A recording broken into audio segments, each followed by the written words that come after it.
नमस्कार, कशा आहात आपण? भरपूर कमेंट्स येत होत्या की घरामध्ये जर छोटे किंवा मोठे कॉकरोच झाले असतील तर त्यांना घरातून कसं घालवायचं, कारण की बऱ्याच वेळा आपण पाहतो वेगवेगळे उपाय करतो, केमिकल आणतो, तरीही आपल्या घरातून हे कॉकरोच जात नाहीत।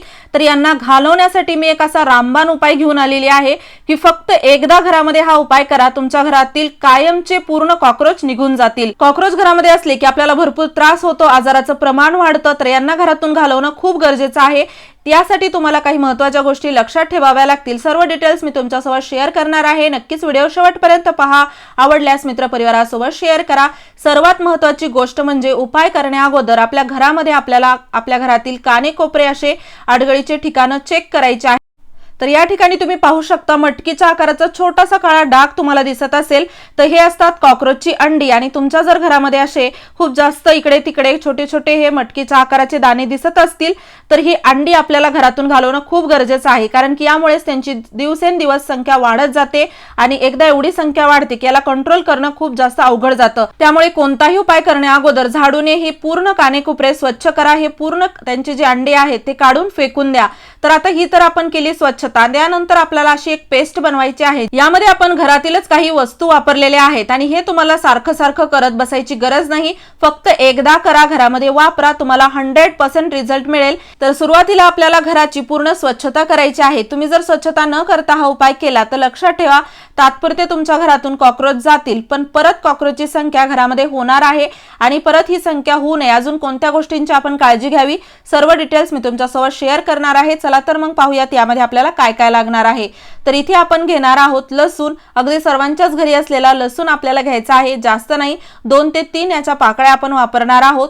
जर तुम्हाला लसूण घ्यायचा नसेल तर तुम्ही कांदा देखील घेऊ शकता, पण लसूण किंवा कांद्यापैकी तुम्हाला एक गोष्ट नक्की घ्यायची आहे। तर इथे मी याला असं सोलून घेत आहे। त्या अगोदर तुम्ही हा व्हिडिओ कोणत्या गावातून किंवा शहरातून पाहत आहात ते मला कमेंट बॉक्समध्ये नक्की सांगा, जेणेकरून माझा व्हिडिओ कुठे कुठे पोहोचला मला ते कळेल। तर या अगोदर भरपूर कमेंट्स येत होत्या की उंदरांवरती काही उपाय सांगा, तर तो पण मी उपाय तुम्हाला व्हिडिओमधून सांगितलेला आहे। नक्कीच तो व्हिडिओ तुम्ही पाहिला नसेल तर तुम्ही चॅनलवरती पाहू शकता। तर अशा मी 2 पाकळ्या फक्त इथे लसणाच्या घेतलेल्या आहेत सोलून।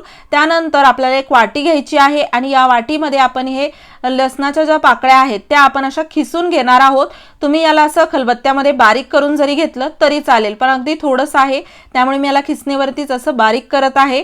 तुम्ही जसं लसूण बारीक कराल तर तुमच्या लक्षात येईल की खूप जास्त एक प्रकारचा असा तीव्र वास येतो आणि लसणाचा वास तुम्ही पहा भांड्यावरती देखील भरपूर वेळ राहतो, आपल्या हातांनाही असतो, म्हणजे हा तीव्र वास भरपूर वेळासाठी अशाला असा असतो। तर नक्कीच आपण इथे लसूण वापरला तर आपल्याला भरपूर फायदा होईल। तर थोडासा लसूण मी असा घेतलेला आहे। त्यानंतर इथे आपल्याला लागणार आहे घरामधीलच एक महत्त्वाची वस्तू जी की सर्वांच्या देवघरामध्ये कामी येते, ती म्हणजे कापूर। कापूरही आपल्याला जास्त घ्यायचा नाही, इथे आपण थोडासाच कापूर घेणार आहोत, साधारण एक छोटी वडी घेतली तरी चालेल। आता मी जे हा उपाय करत आहे ते साधारण आपण जसं 3-4 रूम मध्ये जर याला वापरलं तर पुरेसा आहे। तुम्हाला जर अजून बऱ्याच ठिकाणी घरामध्ये भरपूर ठिकाणी याला वापरायचं असेल तर थोडंसं याचं प्रमाण आहे ते थोडंसं जास्त घ्या, म्हणजे हे पेस्ट जी आहे ती जास्त बनेल। आणि कापूर देखील आपण हातानेच बारीक करून यामध्ये टाकलेला आहे। त्यानंतर इथे आपल्याला घ्यायचे आहेत काळे मिरे। अगदी मसाल्यामध्ये आपण जे काळे मिरे वापरतो तेच आपल्याला घ्यायचे आहेत। तर साधारण 7-8 काळे मिरे तरी इथे नक्की घ्या आणि तुमच्याकडे जर काळ्या मिऱ्याचं पावडर असेल अगोदरचंच तर ते देखील तुम्ही वापरू शकतात। जर पावडर नसेल तर आपल्याला हे जे काळे मिरे आहेत ते खलबत्त्यामध्ये म्हणा किंवा इतर कोणत्या वस्तूमध्ये घेऊन थोडेसे बारीक करायचे आहेत। खूप बारीक असं पावडर नाही केलं तरी चालेल, पण थोडंसं तरी आपल्याला म्हणजे एका काळ्या मिऱ्याचा 4-5 तरी त्याचे भाग झाले पाहिजेत, एवढं बारीक करून घ्यायचं आहे। इथे माझ्याकडे अगोदरच काळ्या मिऱ्याचं पावडर आहे ते मी यामध्ये टाकलेलं आहे, अगदी थोडंसं आपल्याला यामध्ये टाकायचं आहे। आणि हो, चॅनलवरती नवीन असाल तर नक्की चॅनलला सबस्क्राइब करा, असेच उपयोगी व्हिडिओज मी तुमच्यासाठी घेऊन येत राहते। आणि यानंतर आपल्याला लागणार आहे टूथपेस्ट। इथे तुम्ही कोणतंही टूथपेस्ट जे रेग्युलर वापरता ब्रश करण्यासाठी ते टाकू शकता। तर इथे पहा मी थोडंसंच असं घेत आहे, म्हणजे अगदी 2 वेळा आपण जे ब्रश करण्यासाठी वापरतो तेवढं आपल्याला घ्यायचं आहे। आणि इथे आपल्याला टूथपेस्टच वापरायचं आहे, या व्यतिरिक्त आपण कोणतीच गोष्ट वापरणार नाहीत। त्यानंतर आपण याला मिक्स करून घ्यायचं आहे, अगदी बोटानेच व्यवस्थित हे मिक्स होतं। आणि पाहू शकता यामध्ये मी अशा वस्तू वापरलेल्या आहेत ज्या की अगदी सर्वांच्या घरी सहज मिळतील आणि कुठेही आपण जरी असू तरी हे आपल्याला भेटेल आणि हा उपाय आपण करू शकतो। कारण की बऱ्याच वेळा होतं घरामध्ये मोठे कॉकरोच होतात किंवा छोटे छोट्या कॉक्रोचपेक्षा मोठे कॉक्रोच जे आहेत त्यांचं प्रमाण कमी असतं पण त्रास जास्त असतो। पण आजकाल नॉर्मली तुम्ही जर पाहिलं तर सर्वांच्या घरामध्ये छोटे कॉक्रोच जास्त प्रमाणात पाहायला भेटतात, ज्यांची संख्या दिवसेंदिवस वाढत जाते। दिवसा जरी आपल्याला ते दिसत नसतील तरी रात्रीच्या वेळी आपण जसं झोपतो तर घरामध्ये शांतता झाली, लाईट बंद झाल्या की जे कॉक्रोच आहेत ते आपल्या पूर्णपणे बाहेर निघतात बिळातून, जे ते कोपऱ्यामध्ये लपून बसलेले असतात तिथून, आणि पूर्ण घरामध्ये तिकडे तिकडे फिरतात खाण्यापिण्याच्या शोधामध्ये। तर हा उपाय करत असताना आपल्याला घराची स्वच्छता देखील ठेवायची आहे। तसं तर नेहमीच घराची स्वच्छता आपण ठेवतो, पण बारीक जर कुठे खरकट सांडलं असेल, जर वॉश बेसिनमध्ये रात्रीचे भांडे असतील तर नक्कीच तुम्ही या गोष्टींची काळजी घ्या। कचरा जो आहे तो आपल्याला फेकून द्यायचा आहे, घरामध्ये रात्रीच्या वेळी अजिबात कचरा नसला पाहिजे। या ठिकाणीच कॉक्रोच जे आहे त्यांच्या खाण्याच्या शोधात जातात। आपल्या घरामध्ये जर त्यांना स्वच्छता दिसली नाही, त्यांना जर खायला भेटलं तर नक्कीच ते आपल्या घरातून जात नाहीत, त्यामुळे स्वच्छतेची अगोदर काळजी घ्यायची आहे। सोबतच त्यांची अंडी जे आपल्या घरामध्ये कुठे असतील तर याची स्वच्छता करायची आहे।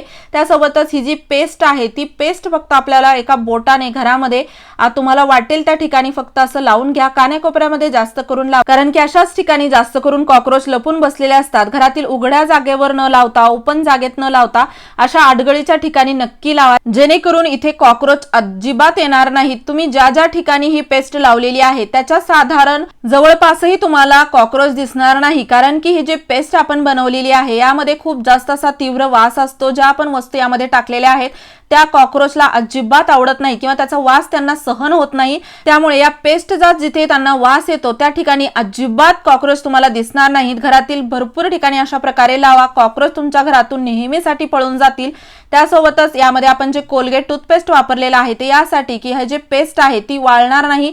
या ओल्या पेस्ट मधून भरपूर दिवस असाच वास येईल आणि कॉक्रोच अजिबात त्या ठिकाणी येणार नाहीत। तुम्हाला हा व्हिडिओ कसा वाटला मला नक्की कॉमेंट बॉक्स मध्ये सांगा। व्हिडिओ आवडला असेल लाईक करा, शेअर करा, चॅनलवर नवीन असाल सबस्क्राइब नक्की करा। पूर्ण व्हिडिओ पाहिल्याबद्दल मनापासून धन्यवाद।